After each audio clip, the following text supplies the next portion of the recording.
নমস্কার আমার সকল দর্শক বন্ধুদের আবারও একটা নতুন ভিডিওতে সকলকে স্বাগত।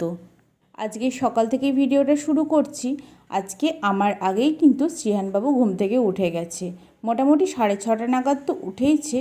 আমি ঘুম থেকে উঠে দেখি ও ফোন দেখছে। সকালে উঠে আমার সঙ্গটা পেলেই ভালো হয়, যেহেতু আমি ঘুম থেকে উঠিনি। মা ওকে টুকটাক কিছু খাইয়ে নিজের মতো থাকতে দিয়েছে। সকালে উঠে আমি 1 কাপ চা নিয়ে বসতেই তার বায়না হয়েছে সে কফি খাবে। তো 1 কাপ দুধে সামান্য একটু কফি দিলাম ফ্লেভারের জন্য, তারপরে ওকে দিলাম। সে বলে কি জানেন, এটা তো কফি নয় দুধ, আমি খাবো না। তারপরে বুঝিয়ে বাঝিয়ে একটু খাওয়ানো গেল আর কি। আজকে বাড়িতে একটা মামা আসছে, তো মামা একটু খাওয়া দাওয়া করবে, তাই জন্য মা সকাল সকালই রান্নাবান্নাটা শুরু করেছে।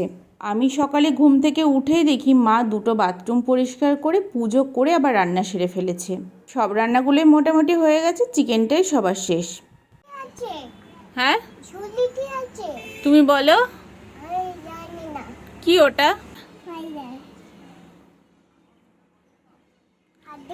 না না বাবা, কামড়ে দেবে, ওগুলো নোংরা, হাত দেবে না কিন্তু, র্যাশ বেরোবে গায়ে। ঠিক আছে? হ্যাঁ হ্যাঁ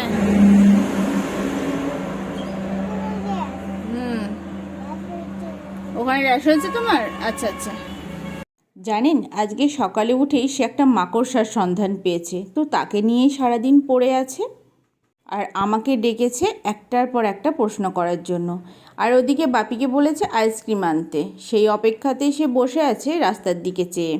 বাপি বাড়ি থেকে বেরোনোর সঙ্গে সঙ্গেই তৎক্ষণাৎ সে বারান্দায় এসে যে খাবারটার কথা মাথায় আসবে সেটাই বলে দেবে আনতে। শ্রীহান সব খাবারই না কালার দেখে চয়েস করে। ও যে কোনো খাবারই বলবে গ্রিন কালারের আনতে, সেই মতোই বাপি খুঁজে খুঁজে কাঁচা আমের এই আইসক্রিমটা ওর জন্য এনেছে। তাছাড়া সকলের জন্য কয়েকটা আইসক্রিম এনেছে, তার মধ্যে আমার এই ম্যাঙ্গো ফ্লেভারটা পছন্দ। ও তো আমারটা আমাকে দিলই না, ওর নিজেরটা আমাকে ধরিয়ে দিল। মা না অনেকক্ষণ আগে কিছুটা কষা মাংস তুলে রেখেছিল আমার জন্য, কালারটা এত ভালো এসেছে, তেল মশলা সবই কম। মায়ের কাছে আসলে এই যত্নগুলো না সত্যি এক্সট্রা পাওনা। আজকে রান্না হয়েছিল পাটের শাকের ঝোল, আলু উচ্ছে ভাজা, আর এটা পটল ঝিঙে কুচো চিংড়ি সব কিছু দিয়ে একটা তরকারি, আর এটা হচ্ছে চিকেন কষা।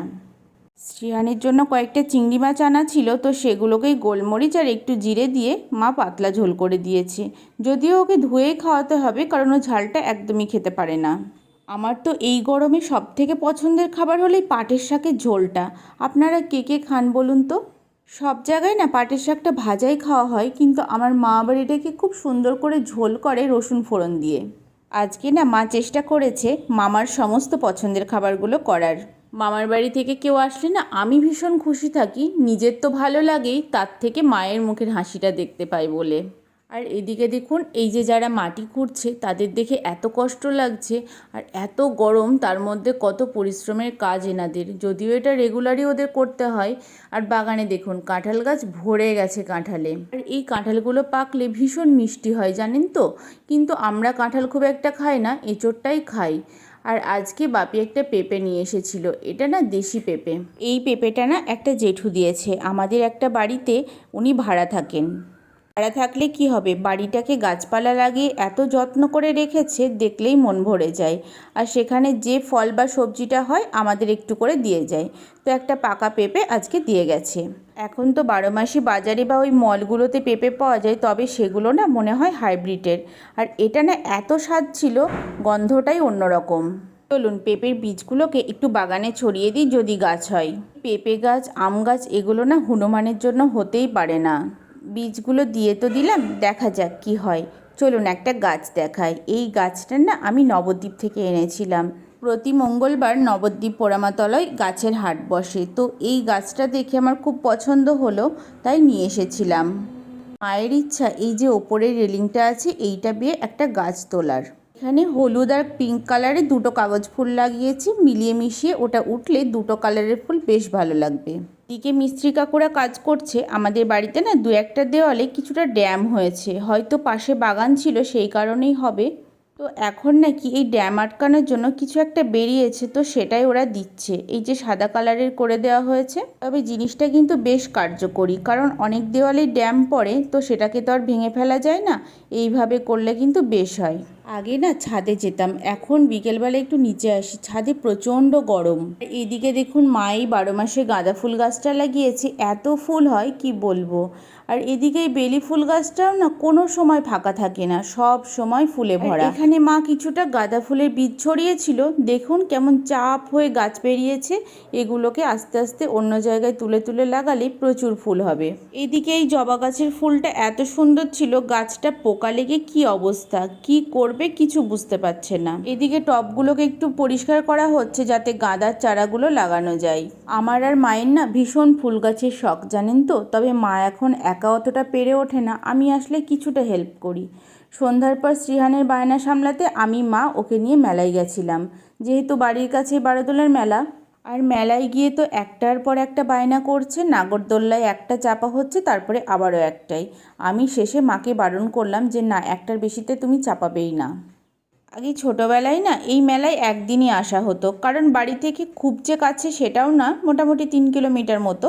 এখন টোটো হয়ে একটু সুবিধা হয়েছে, একদিনের জায়গায় 2-3 দিন আসাই যায়।